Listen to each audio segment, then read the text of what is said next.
বর্তমানে ট্রেন্ডিংয়ে থাকা এনইআইআর বিষয়ে কিছু গুরুত্বপূর্ণ কথা বলবো। তার আগে যে বিষয়টি বলি সেটি হচ্ছে এই ফোনটি পাঠিয়েছেন মাসুম ভাই ঢাকা থেকে, আর ওনার এই ফোনটির সাথে আরেকটি ফোন পাঠিয়েছেন OnePlus 6।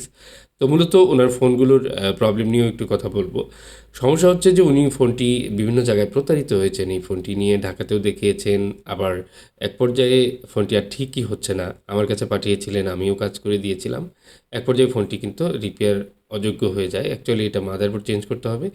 OnePlus 6 এবং Poco X3 Pro এই দুটি ফোন পাঠিয়েছেন উনি।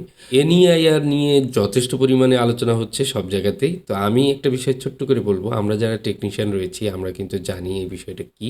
সেটা হচ্ছে যে নেটওয়ার্ক যখন কোনো প্রবলেম হয় বা কোনো ফোনের কিন্তু নেটওয়ার্ক রিপেয়ার করতে গেলে আমরা কিন্তু একটি সিআরটি ফাইল অথবা কিউসিএন ফাইল রাইট করি। এই সময় কিন্তু দেখা যায় যে একটি অল্টারনেটিভ কিন্তু একটা আইএমইআই তৈরি হয়ে যায়।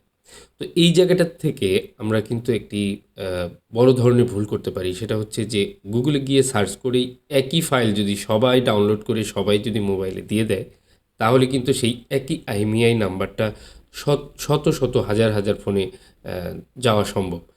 তো যাই হোক, ওনার জন্যই যে এই মাদারবোর্ডটি আমি দিয়ে দিব, এই মাদারবোর্ডটি অবশ্য রিবোলিং করাই রয়েছে এবং কি বাকি সবই ফ্রেশ রয়েছে। মাসুম ভাই আশা করি এবার ভালোভাবে ফোনটা ইউজ করতে পারবেন এবং ফ্রেশ একটি মাদারবোর্ড আশা করা যায় ভালো চলবে।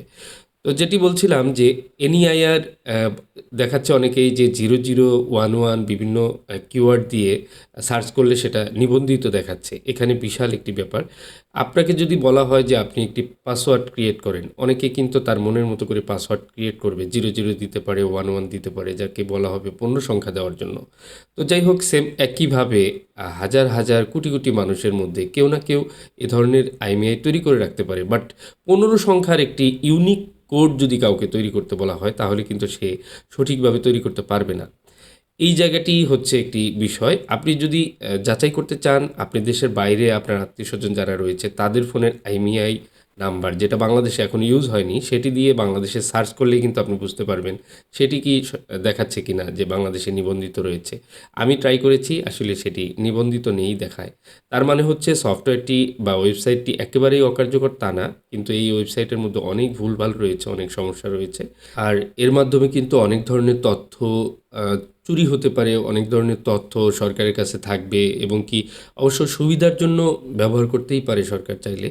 আর আইডেন্টিফাই করতে পারে যে কতগুলো ডিভাইস আছে, কারণ এই আইএমইআই নাম্বার দিয়েই কিন্তু প্রত্যেকটি ডিভাইসকে ইউনিক নাম্বার দিয়ে শনাক্ত করা সম্ভব।